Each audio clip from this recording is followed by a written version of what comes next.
तुम्हें कितनी बार बताया है, मेरे तैयार होने से पहले मेरा नाश्ता तैयार हो जाना चाहिए। शादी के 25 सालों बाद भी मुझे क्यों बार बार एक ही बात बतानी पड़ती है लता?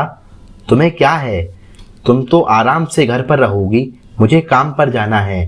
तुम तो हमेशा बेवकूफ़ों जैसी हरकत करती हो। अगर तुम यह जानबूझकर करती हो तो याद रखना, मुझसे बुरा कोई नहीं होगा। आज भी प्रशांत का पारा चढ़ा हुआ था। इन कटु शब्दों से अपना गुस्सा उतारते हुए, गीली तौलिया कुर्सी पर फेंकते हुए प्रशांत गुस्से से लता की तरफ देखता है। लता के लिए प्रशांत का यह बेवजह का गुस्सा कोई नई बात नहीं थी। वह महीने में 3-4 बार ऐसे ही लता पर बरस पड़ता था।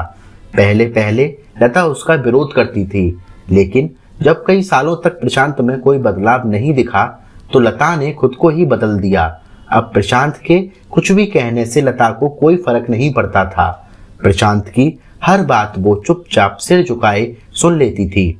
शादी के 5 साल तक लता ने पूरी कोशिश की थी कि प्रशांत को बदला जाए, लेकिन फालतू का गुस्सा करना और बाद में लता को भला बुरा कहना, यह मानो जैसे उसकी आदत बन गई थी।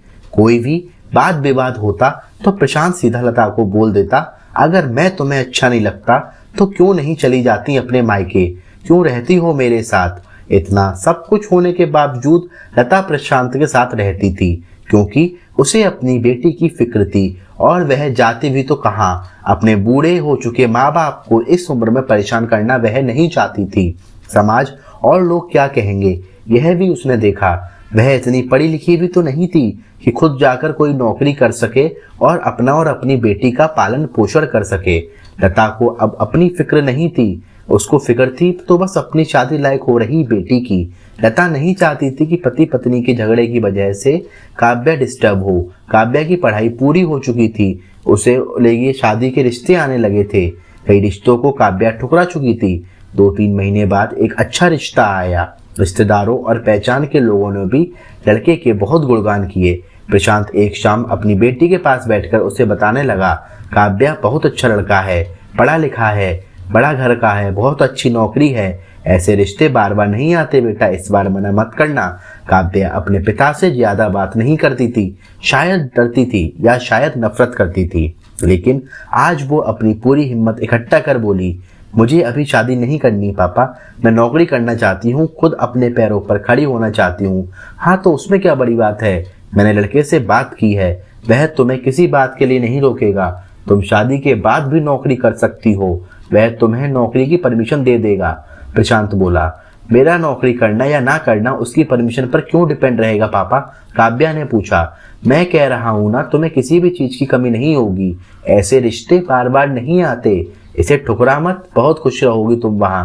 प्रशांत बोला, पापा क्या मैं उतनी ही खुश रहूंगी जितनी मम्मी इस घर में खुश हैं? काव्या ने तंज कसते हुए कहा। आज तुम्हारी जवान कुछ ज्यादा नहीं चल रही? प्रशांत गुस्से से आंखें बड़ी करते हुए बोला, पापा मुझे शादी ही नहीं करनी है, क्योंकि शादी के बाद अगर वह लड़का आपके जैसा निकला तो मैं क्या करूंगी? मुझे आपके जैसा जीवन साथी नहीं चाहिए जो बिना बात के मुझ पर हमेशा चिल्लाए। मुझे कुछ भी अपनी पसंद का लेना हो तो 10 बार सोचना पड़े, कहीं वह नाराज ना हो जाए। मेरी तबीयत कैसी भी हो उसे परवाह ना हो, रोटी थोड़ी सी मोटी बन जाए तो घर सर पे उठा ले, उसकी चेकबुक ना मिले तो भी मेरा दोष निकाले, और छोटी मोटी बात पर मुझे मायके जाने के लिए कहे। काव्या ने अपने दिल खाली करते हुए पापा से सब कह दिया। प्रशांत का गुस्सा 7वें आसमान पर था, लेकिन उसके मुंह से एक भी शब्द नहीं फूट रहा था। वो काव्या की बातें सुन रहा था। काव्या उतना ही बोलकर चुप नहीं हुई। आज पहली बार वह अपने पापा के सामने इतना कुछ बोल रही थी। पापा, आपने माँ के साथ गलत व्यवहार किया है। आप अपने ऑफिस का गुस्सा बिना सोचे समझे माँ पर उतार देते हैं, कभी इस बात की परवाह नहीं करते कि उन्हें कैसा लगेगा। आपकी बातें सुन सुन माँ ने अपना स्वाभिमान खो दिया है। प्रशांत आज पहली बार अपने किए बर्ताव को महसूस कर पा रहा था। वो इतना ही बोल पाया, जो तुम्हारा मन है वो करो, मैं तो इतना बुरा हूं ना? काव्या ने प्रशांत का हाथ पकड़ा और बोली, पापा मुझे सिर्फ एक सवाल का जवाब दो, क्या आप चाहोगे कि मेरा पति आपके जैसा हो? अगर आपका जवाब हाँ है तो कर दीजिए मेरा रिश्ता आज ही, और ना तो मुझे आत्मनिर्भर बनने दीजिए। प्रशांत कुछ नहीं बोल पाया और वहां से चुपचाप चला गया। आज उसे लता के सामने जाने में शर्म आ रही थी। चलते चलते उसकी आंखों से आंसू बह रहे थे। प्रशांत ने आज अपने आप को बदलने का निश्चय किया।